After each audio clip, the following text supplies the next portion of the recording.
Deməli, ilk dəfə 16 yaşımda tək başıma evimdən çıxaraq xarici təhsil almağa getdim və bu qərar həyatımdakı hər şeyi dəyişdi. Çox insan düşünür ki, xaricdə oxumaq çox bahadır, mümkünsüzdür və s. Lakin bunun əslən qalsa bir qədər düz olmadığını sizə izah etməyə çalışacağam. Hər kəsə salamlar. Mənim adım Məsəti. Hal-hazırda 18 yaşım var. 16 yaşımdan bəri 3 dənə fərqli proqramda xaricdə oxumuşam. EFS proqramı ilə Çində 1 ay təcrübə proqramı eləmişəm. 2 il United World Colleges ilə Hindistanda prestijli bir məktəbdə IB təhsil almışam və hal-hazırda da Amerikada bakalavr universitet təhsil alıram, tam təqaüdlü. İndi isə sizə Azərbaycanlı bir şagird olaraq xaricdə necə təqaüdlü oxuya biləcəyinizin şanslarını izah edəcəm. Deməli, ilk mənim xaricə qapılarımı açan proqramdan danışaq, EFS proqramı.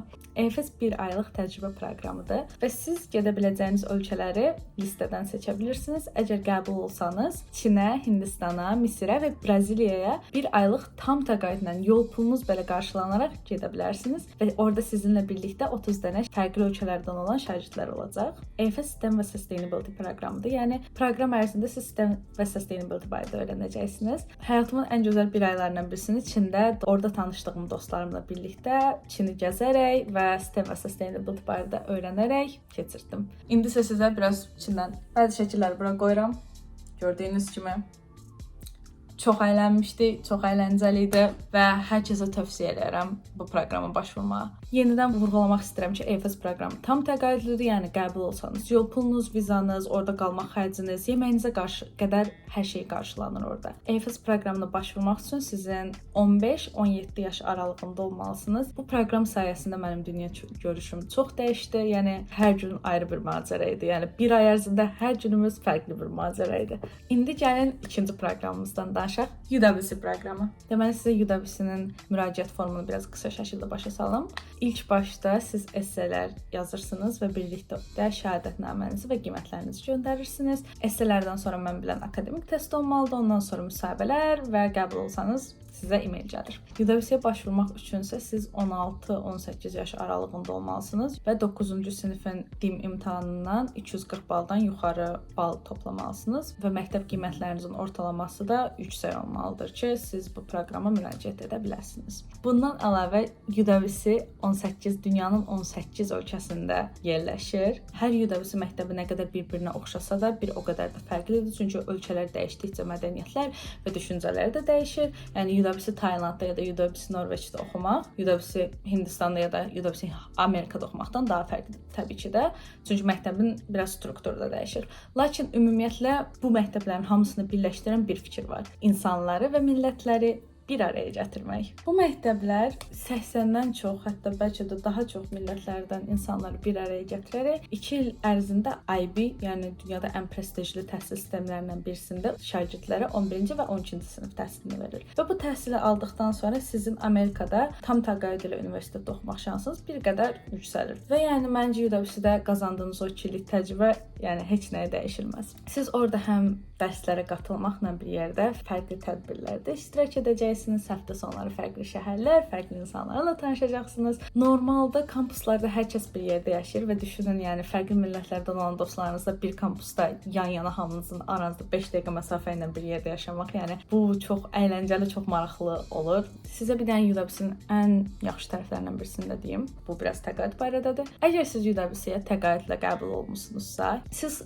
gələcəkdə Amerikada çox böyük bir ehtimal ilə yaxşı bir universitetdə çox yaxşı bir təqaüdlə oxuya bilərsiniz. Məsələn, mən hal-hazırda Amerikada yaxşı bir universitetdə oxuyuram və tam təqaüdlə oxuyuram. Yeməyim, qalmağım, təhsilim, hər şeyim demək olar qarşılanır. Normalda Amerika universitetlərinə küllü miqdarda təqaüd almaq çox çətindir. Lakin UWC-də oxuyan şagirdlər niyə bu təqaüd ala bilir? Çünki biz UWC Davis proqramı tərəfindən sponsor olunuruq. Bu şagirdlər universitetə qəbul olduqdan sonra bu fond onların təqaüdlərinin geri qalanını qarşılayır. İndi isə UWC-dən sizə bəzi şəkillər qoyacağam bura.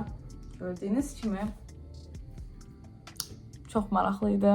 Həyatımın ən gözəl 2 illərindən birisi idi. Amma təbii ki də gözəlliklərlə bir yerdə çətin tərəfləri də var idi. Lakin biz hal-hazırda gözəlliklərdən danışaq. İndi sizə bu videonun 3-cü hissəsindən danışacağam. Amerikada təhsil almaq. Common App vasitəsilə Amerika universitetlərinə normal insanlar necə müraciət edirsəsə, biz də tamamilə elə bir şəkildə müraciət etmişik və müraciət etdikdən sonra qəbul əgər almışıqsa, artıq həmin universitetlə bizim məktəbin UWC Davis Scholars Fondu bizim təqaüdümüzü müəyyənləşdirir. UWC-dən mən sizə sadəcə Amerikaya getmək barədə danışıram, çünki mən şəxsən Amerikaya gəlmişəm. Lakin UWC-dən Avropaya getmək də bir o qədər mümkündür. İndi sizə biraz Amerikada universitet tələbəsi olaraq həyatımdan danışım. Hal-hazırda 1-ci kursam və ixtisasım biznesdir. Halbuki biraz ixtisasım barədə düşünürəm. Lakin Amerika universitetlərinin ən gözəl tərəflərindən birisi budur. Çünki hal-hazırda mənim 18 yaşım var, hələ tam qərar verməmişəm hansı ixtisas oxumaq istədiyimi. Və Amerika universitetləri tamamilə bunu dəstəkləyir. Yəni mən bu ilin sonuna qədər, hətta gələn ilin sonuna qədər belə ixtisas seçmədən davam edə bilərəm. Düzdür, mən ixtisasımı seçib biznes yazmışam, lakin istədiyim vaxt ixtisasımı rahatlıqla dəyişə bilərəm və yenə də vaxtında məzun ola bilirəm. İndi düzündür isə mənim həm Çindəki təcrübəm, həm UWC-dəki təcrübəm, bunların yanında Amerikadakı təcrübə biraz daha sönük qalır deyərdim. Amerika nə qədər maraqlı olsa da, yəni macəraların ölkəsi olaraq tanınsa da, biz UWC-də və bu təcrübə proqramlarında 1 ay ərzində, 2 il ərzində dayanmadan tədbirlər təşkil edərək, dayanmadan hansısa bir aktivitə edərək, ölkəni gəzərək çoxlu şeylər öyrənirdik. Hal-hazırda universitet həyatı ona nisbətən biraz daha sakindir. Universitetdə daha çox dərsə gedib dostlarla əylənmək və yaxud bəzi tədbirlərdə iştirak etmək, insanlarla, professorlarla əlaqələrini yaxşı qurmaq daha biraz ciddi bir həyatdır məncə universitet həyatı. Daha sakitdir. Yəni 2 il kaotik UWC-də oraya qaç, buraya qaçdan sonra biraz belə oturub rahatlaşmaq daha yaxşı hiss elətdirdi. Amerikanın ən gözəl təbii ki tərəflərindən birisi hər yer əlimizin çata bilməsidir. Yəni əlimizin altında bu universitetdə hər resurs var. Yəni burada bizə verilən şanslar sonsuzdur. Sadəcə bu şansları düzgün şəkildə istifadə etməyi bilməliyik. Gəlin sizə universitetimdən də şəkillər qoyum. University of Tampa'da oxuyuram. Florida ştatında yerləşir və isti bir iqlimdə yaşayırıq, tropikal bir iqlimdə, tam istədiyim kimi. Və burası da əyləncəlidir deyərdim. Bir o qədər də gözləntilərimi qarşılayır universitetdən. Nəysə, bu günlük bu qədər. Ümid edirəm video xoşunuza gəlib və aşağıda sizə oxuduğum, getdiyim proqramların linklərini və müraciət formlarını qoyacağam. Onunla bir yerdə universitetimin də rəsmi veb-saytını aşağıda yerləşdirəcəm. Hansısa bir bu proqramlar barədə daha ətraflı məlumat əldə etmək istəsəniz, kanalıma girərək EFS və UWC barədə daha ətraflı məlumat vermişəm, onlara baxa bilərsiniz və yaxud mənə Instagramdan ya da e-maildən əlaqə saxlaya bilərsiniz. Hələlik bu qədər. Ümid edirəm video xoşunuza gəlmişdir. Sağ olun.